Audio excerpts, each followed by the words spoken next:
कृषि पर आते हैं, किसानों पर आते हैं। कृषि मंत्री भी आपको सुन रहे हैं, इस वक्त सामने बैठे हैं।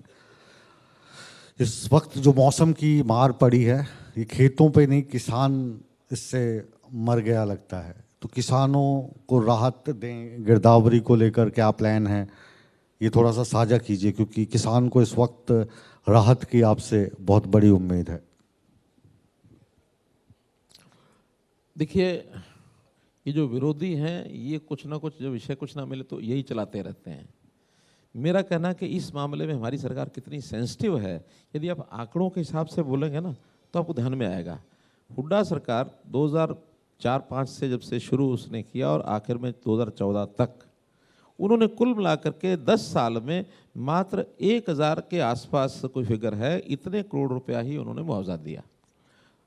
2015 के फरवरी में इसी प्रकार की वर्षा ओलावृष्टि खूब हुई थी। उस एक वर्ष के अंदर ही हम जो 1 महीने की बरसात थी उसका नुकसान बहुत हुआ था। हमने वो मई के महीने में सारा जितना कंपनसेशन था बढ़ा करके दिया, और वो अकेले एक साल में रादर मई के 1 महीने में 1200 करोड़ रुपया हमने दिया। कितनी बड़ी मात्रा में मैंने वो पैसा दिया। इन्होंने तो शुरू में 6,500-7 हज़ार करोड़ रुपया यानी 7,000 रुपये प्रति एकड़ रखा था। जाते जाते 2014 में इन्होंने उसको 10,000 किया, लेकिन 10,000 का भुगतान एक भी एकड़ का नहीं है। हमने आते उसको 12,000 किया, यानी एक प्रैक्टिकली देखा जाए तो 7,000 से 12,000 हुआ, और उसका पैसा हमने जितना दिया, मैंने बताया उनके 10 साल के बराबर दिया। ये लोग 2 रुपये के चेक, 5 रुपये के चेक, 10 रुपये के चेक मीडिया में खूब छपे हुए हैं कि वो देते थे। हमने आते तय किया कि मानो 1 एकड़ में कितने ही हिस्सेदार हैं, एक ही एकड़ है, पैसा तो उसका हमने 12,000 देना है पूरा नुकसान होने पर, लेकिन मान लो अगर उसमें 50 हिस्सेदार निकल आए 1 एकड़ में। हमारे यहाँ ज़मीनें ऐसी हैं, सांझी खेवटे हैं, और वो एक ही एकड़ में 50 लोग भी निकल सकते हैं। तो हमने कहा कि हर एक को न्यूनतम अगर राशि मिलेगी 500 रुपये से कम नहीं मिलेगी। 50 को अगर 1 एकड़ का 25,000 देना पड़ेगा वो भी दे देंगे। तो 500 रुपये से कम हमें कभी भी किसी के खाते में कोई आरटीजीएस नहीं किया, कोई उसको चेक नहीं दिया।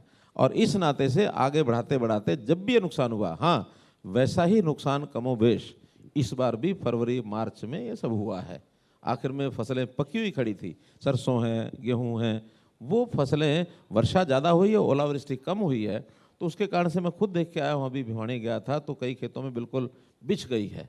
अब उसमें नुकसान कितना होगा कितना नहीं होगा, इसके लिए पहले इसमें भी कुल मिलाकर के पटवारी तहसीलदार जो कुछ लिखते थे, या जो प्रभावी जो आदमी होता था अपने ढंग से वो लिखवा भी लेता था, और लिखवा करके थोड़ा सा ये भी समस्या चलती थी उस समय।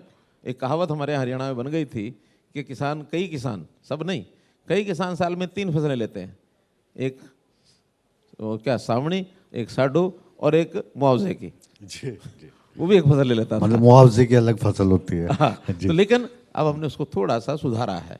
सुधारने में हमने कहा कि देखिए, पहले किसान अपनी फसल का मुआवजा यानी फसल का नुकसान वो क्षतिपूर्ति पोर्टल में भरेगा, और उसके बाद पटवारी उसको सारे को गिरदावरी करेगा, तहसीलदार वो अपने ढंग से करेगा, और इसी प्रकार से एसडीएम और डीसी कुछ परसेंटेज 20%, 10% वो उसको एक एट रैंडम वो उसकी सिलेक्शन करेगा। फिर हमारा जो ड्रोन के साथ और सैटेलाइट के साथ जो एक अध्ययन होता है, उस अध्ययन में अगर फसल बिछ गई है, शायद उसका उतना अनुमान ठीक लगता नहीं है, लेकिन खड़ी फसल टूट गई है, बाली टूट गई है, गिर गई है, उसका अध्ययन ठीक से सैटेलाइट पर होता है। इसके बाद हर एक एकड़ में से उसने कितनी बिक्री की है, क्योंकि आज हर एक एकड़ की बिक्री करने के लिए भी वो एमएसपी पर कोई चीज़ बेचने जाता तो मंडी में जाता है, उस हिसाब से उसका मूल्यांकन करने के बाद जो एकदम एग्जैक्ट तो मैं नहीं कह सकता, 2-5% ऊपर नीचे हो सकता है, लेकिन उसका जितना नुकसान हुआ है उसकी कोशिश की जाती है भरपाई करने की। अब ये चीज़ वैसी नहीं है कि कोई भी आदमी कुछ भी बोल करके वो कंपनसेशन की डिमांड करेगा। सिरसा जिले में 2020-21 में कपास के मुआवजे की डिमांड की गई। लोगों ने कहा हमारा इतना नुकसान। जब उसका बाद में मूल्यांकन किया गया कि सिरसा की मंडियों में कपास कितनी आई, पता लगा कि पिछले 5 साल की जो एवरेज है उस साल में कपास की जो आवक है उससे कहीं ज़्यादा हुई है। इसका मतलब क्या समझे? फ्रॉड आंकड़े, नुकसान नहीं हुआ।